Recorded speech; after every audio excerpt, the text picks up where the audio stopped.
ಡಾಕ್ಟ್ರೆ, ಇತ್ತೀಚಿನ ದಿನಗಳಲ್ಲಿ ಮಕ್ಕಳಿಗೆ ಬಹಳಷ್ಟು ಒಂದು ಮಾನಸಿಕ ಒತ್ತಡ, ಖಿನ್ನತೆಯಿಂದ ಬಳಲ್ತಾ ಇದ್ದಾರೆ. ಇದಕ್ಕೆ ಪ್ರಮುಖವಾದಂಥ ಕಾರಣ ಏನು ಅಂತ ಹೇಳಿ ತಾವು ಹೇಳ್ತೀರಿ? ಈಗ ಮಕ್ಕಳಿಗೆ ಮೊದಲಿರೋ ಹಾಗೆ ಇವಾಗ CBSE, ICSE ಸಿಲೆಬಸ್ನ ಮಕ್ಕಳ ಬ್ಯಾಗನ್ನು ನೀವು ತೂಕ ಮಾಡಿ ನೋಡ್ಬೇಕು. ಕನಿಷ್ಠ ಅಂದ್ರೂ ಒಂದು 5ರಿಂದ 6 kg ಬುಕ್ಸ್ ಇರುವಂಥದ್ದಿದೆ. ಮೊದಲ ಥರ ಇಲ್ಲವೇ ಇಲ್ಲ ಇವಾಗ.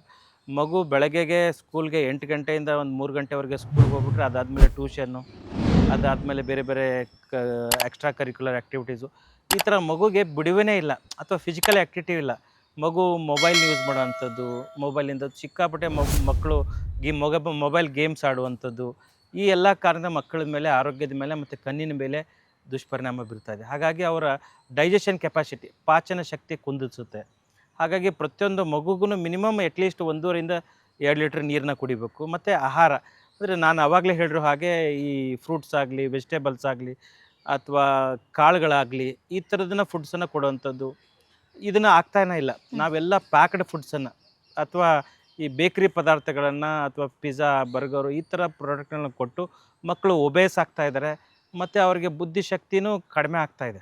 ಕಾರಣ ಏನಂದರೆ ಕ್ವಾಲಿಟಿ ಫುಡ್ಡನ್ನು ತಿಂದಿರೋದಕ್ಕೆ ಈ ಕಾರಣದಿಂದ ಆಗ್ತಾರಂತ. ಹೌದು, ಯಾಕಂದರೆ ತಂದೆ ತಾಯಿನೂ ಅವರ ಒತ್ತಡದಲ್ಲಿರುವಾಗ ಮಕ್ಕಳಿಗೆ ಏನಂದರೆ ತಾವು ಅಡುಗೆ ಮಾಡಿಕೊಟ್ಟು ಅವ್ರಿಗೆ ಮಾಡಿ ಕಳಿಸೋದ್ರಲ್ಲೇ ಕಷ್ಟ ಆಗ್ತಾರೆ ಅಂದರೆ, ಅವರು ಒತ್ತಡ ಲೈಫಲ್ಲಿ ಬದುಕ್ತಾರೆ ಅಂದರೆ ಮಗು ಏನಾದರೂ ಮಾಡಲಿ ಒಟ್ಟಾರೆಯಾಗಿ ತಿಂದು ಇರಲಿ ಅಂತ. ಅಂದರೆ ಪ್ಯಾಕ್ಡ್ ಫುಡ್ಡನ್ನು ಹೊರಗಡೆಯಿಂದ ತಂದು ಕೊಡುವಂಥದ್ದು ಇದಾಗ್ತಾಯಿದೆ.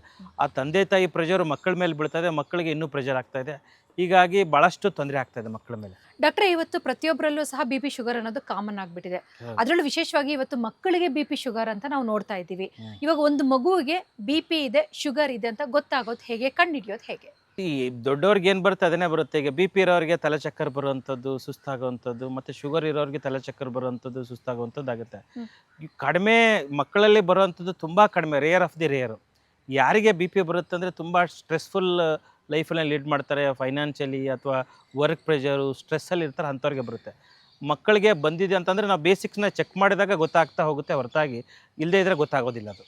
ಓಕೆ, ಅಂದರೆ ಇದನ್ನು ಸಹ ಬೇಗ ಕಂಡುಕೊಂಡ್ರೆ ಗುಣಪಡಿಸಬಹುದು. ಹೌದು, prevention is the better then cure ಅಂತ. ಪ್ರೈಮರಿ ಕೇರನ್ನು ಪ್ರತಿ ವರ್ಷ 6 ತಿಂಗಳಿಗೊಮ್ಮೆ, ಅಂದರೆ 6 ತಿಂಗಳಿಗೊಮ್ಮೆ, ವರ್ಷಕ್ಕೊಮ್ಮೆ ಬೇಸಿಕ್ ಚೆಕಪ್ಪನ್ನು ತಾಯಿ ಮತ್ತು ತಂದೆಯ ಮತ್ತು ಮಗುನೂ ಬೇಸಿಕ್ ಪ್ರೈಮರಿ ಚೆಕಪ್ಪನ್ನು ಮಾಡಬೇಕಾದ ಅನಿವಾರ್ಯತೆ ಇದೆ.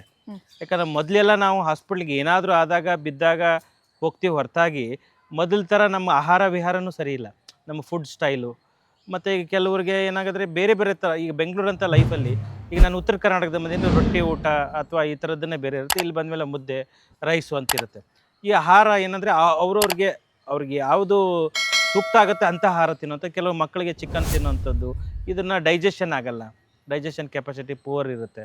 ಅಂಥವ್ರಿಗೆ ಕಡಿಮೆ ಕ್ವಾಂಟಿಟಿಯಲ್ಲಿ ಏನೇನು ಅವ್ರಿಗೆ ಸಾಧ್ಯ ಇದೆ ಆ ಫುಡ್ಡನ್ನು ತೊಗೋಬೇಕಾಗಿರೋಂಥದ್ದು.